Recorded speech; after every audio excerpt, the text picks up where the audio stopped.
এজেৱাইচিপিৰ টিংৰাই চাৰিআলি শাখা গঠন অসম জাতীয়তাবাদী যুৱ ছাত্ৰ পৰিষদ টেঙাখাট আঞ্চলিক সমিতিৰ উদ্যোগত টেঙাখাট ৰাজহুৱা চক্ৰৰ অধীনৰ টিংৰাই চাৰিআলিৰ এক ৰাজহুৱা স্থানত ছাৰজুল আহমেদৰ সভাপতিত্বত এখন বিশেষ সভা অনুষ্ঠিত কৰা হয়। পাৰ্থপ্ৰতিম চুটিয়াই আধৰা উক্ত সভাত কেন্দ্ৰীয় সমিতিৰ কাৰ্যনিৰ্বাহক সদস্য পাৰ্থপ্ৰতিম কোঁৱৰ টেঙাখাট আঞ্চলিক সমিতিৰ সভাপতি গৌতম বৰুৱা সাধাৰণ সম্পাদক নিখান্ত চমুৱা প্ৰচাৰ সম্পাদক দেৱজিৎ দত্ত আদি উপস্থিত থাকি সাংগঠনিক দিশৰ সম্পৰ্কে ব্যাখ্যা কৰি বক্তব্য প্ৰদান কৰে। এফালে উক্ত সভাতে ছাৰজুল আহমেদক সভাপতি পাৰ্থপ্ৰতিম চুটিয়াক সাধাৰণ সম্পাদক হিচাপে লৈ ৩৩ জনীয়া অসম জাতীয়তাবাদী যুৱ ছাত্ৰ পৰিষদ টিংৰাই চাৰিআলি শাখা সমিতিৰ সৰ্বসন্মতিক্ৰমে গঠন কৰা হয়। আজি আমি টিংৰাই চাৰিআলি শাখা সমিতি গঠন কৰা হ'ল অসম জাতীয় যুৱ ছাত্ৰ পৰিষদৰ আৰু মোক সভাপতি দায়িত্ব অৰ্পণ কৰিছে আৰু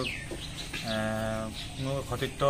পাৰ্থপ্ৰতিম ডাঙৰীয়াক সাধাৰণ সম্পাদকৰ দায়িত্ব অৰ্পণ কৰিছে উপস্থিত সদনৰ প্ৰস্তাৱৰ সমৰ্থন প্ৰক্ৰিয়াৰে। গতিকে আজি আপোনালোকৰ সংবাদ মাধ্যমৰ আগত এটা কথা প্ৰতিশ্ৰুতিবদ্ধ হৈছোঁ যে আগন্তুক কালত টিংৰাই চাৰিআলিত বহুত সমস্যা আছে আৰু সমস্যাসমূহৰ আমি মাত মাতি যাম আৰু ৰাইজৰ মাজত আমি ৰাইজৰ সৈতে হাত মিলাই কাম কৰি যাম বুলি আজি এইখন সমিতিৰ মোৰ সভাপতিৰ দায়িত্ব অৰ্পণ কৰাৰ কাৰণে মই আজি প্ৰতিশ্ৰুতিবদ্ধ হৈছোঁ আৰু লগতে অসম জাতীয়তাবাদী যুৱ ছাত্ৰ পৰিষদ টিংৰাই চাৰিআলি শাখা সমিতিখন এক শক্তিশালী ৰূপ গঠন কৰিম বুলি আজি আপোনালোকৰ সংবাদ মাধ্যমৰ আগত প্ৰতিশ্ৰুতিবদ্ধ হৈছে। আজি অসম জাতীয়তাবাদী যুৱ ছাত্ৰ পৰিষদ এখন আঞ্চলিক সমিতিৰ অন্তৰ্গত টিংৰাই চাৰিআলি শাখা সমিতিখন গঠন কৰা হয় আৰু ইয়াতে সভাপতি ছাৰজুল আহমেদ আৰু সাধাৰণ সম্পাদক ৰূপে পাৰ্থপ্ৰতিম চুটিয়াকে দায়িত্ব অৰ্পণ কৰা হৈছে। আজি সভাখনত আমি টিংৰাই চাৰিআলিৰ যিসমূহ সমস্যা বিশেষকৈ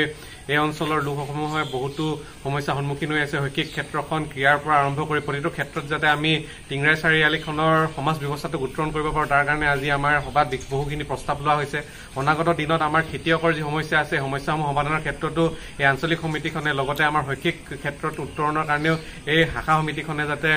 অধিক শক্তিশালী পদক্ষেপ ল'ব বুলি আমি আশাবাদী আৰু প্ৰতিটো ক্ষেত্ৰত আমি টিংৰাই চাৰিআলি অঞ্চলৰ জনগণৰ আমি সহায় সহযোগিতা কামনা কৰিলোঁ।